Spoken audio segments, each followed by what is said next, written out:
সবাইকে চমকে দিয়ে হঠাৎ বিয়ের পিঁড়িতে বসেছেন জাতীয় নাগরিক কমিটির মুখ্য সংগঠক সার্জিস আলম।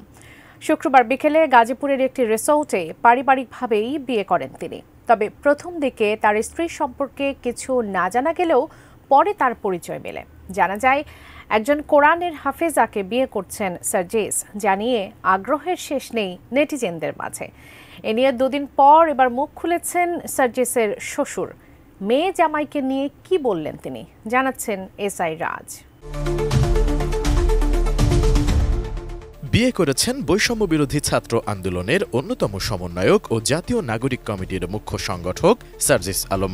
বিষয়টি প্রথম নিশ্চিত করেন যুব ও ক্রীড়া উপদেষ্টা আসিফ মাহমুদ। ৩১ জানুয়ারি সামাজিক যোগাযোগ মাধ্যমে একটি ছবি পোস্ট করে এ তথ্য দেন তিনি। তার একদিন পর অর্থাৎ ১ ফেব্রুয়ারি রাতে সার্জিস তার ভেরিফাইড ফেসবুক প্রোফাইলে নিজের বিয়ের কথা জানিয়েছেন সবার কাছে, সেই সাথে দোয়াও চেয়েছেন। যে বিশ্বাসগুলোকে আমরা মিউচুয়াল ট্রাস্ট ব্যাংক পিএলসি বিশ্বাস করি প্রবলভাবে, একে অপরের বিশ্বাস হয়ে। Mutual trust bank, you can bank on us. জানা যায় সার্জিসের শ্বশুর বাড়ি বরগুনা জেলার সদর উপজেলার ২ নং গৌরীচন্না ইউনিয়নে লাকুরতলা গ্রামে। ব্যারিস্টার লুৎফর রহমান হচ্ছেন সার্জিসের শ্বশুর। পেশার কারণে ব্যারিস্টার লুৎফর রহমান স্ত্রী, মেয়ে ও ২ ছেলেকে নিয়ে রাজধানীর শাহজাহানপুর এলাকায় বসবাস করেন। সার্জিসের স্ত্রীর নাম শারমিন আক্তার রায়তা। তিনি একজন পবিত্র কোরআনের হাফেজ। এক বোন ও ২ ভাইয়ের মধ্যে হাফেজা রায়তা সবার বড়। সব সময় তিনি পর্দা মেনে চলেন, যার কারণে তার ছবি প্রকাশ করা হয়নি। এদিকে সার্জিসের বিয়ের দুদিন পর দোয়া চেয়েছেন তার শ্বশুর লুৎফর রহমান। ২ ফেব্রুয়ারি সকালে ফেসবুকে স্ট্যাটাস দিয়ে সার্জিস রায়তার জন্য দোয়া চান তিনি। স্ট্যাটাসে তিনি লেখেন, আলহামদুলিল্লাহ, আমার মেয়ে রায়তার শুভ বিবাহ সম্পন্ন হয়েছে।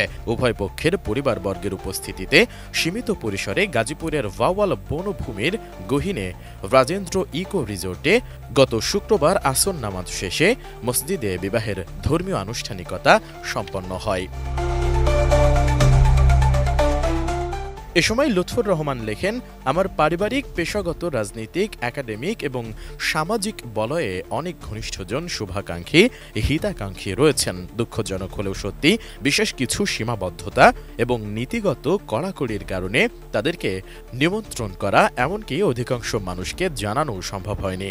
তিনি দুঃখ প্রকাশ করে লেখেন, আমি এজন্য গভীরভাবে দুঃখ ও অনুতাপ প্রকাশ করছি। ক্ষমাসুন্দর দৃষ্টিতে দেখার জন্য আপনাদের সবাইকে বিশেষ অনুরোধ করছি। কথা দিচ্ছি আসন্ন রমজানের পরে যথাসম্ভব দ্রুত সময়ের মধ্যে বড় পরিসরে আনুষ্ঠানিকভাবে বিবাহোত্তর জমকালো প্রীতিভোজ অনুষ্ঠান আয়োজনে সবাইকে নিমন্ত্রণ করা হবে। যদিও স্ট্যাটাসের এই অংশটা তার প্রোফাইল থেকে পরবর্তীতে মুছে ফেলা হয়েছে।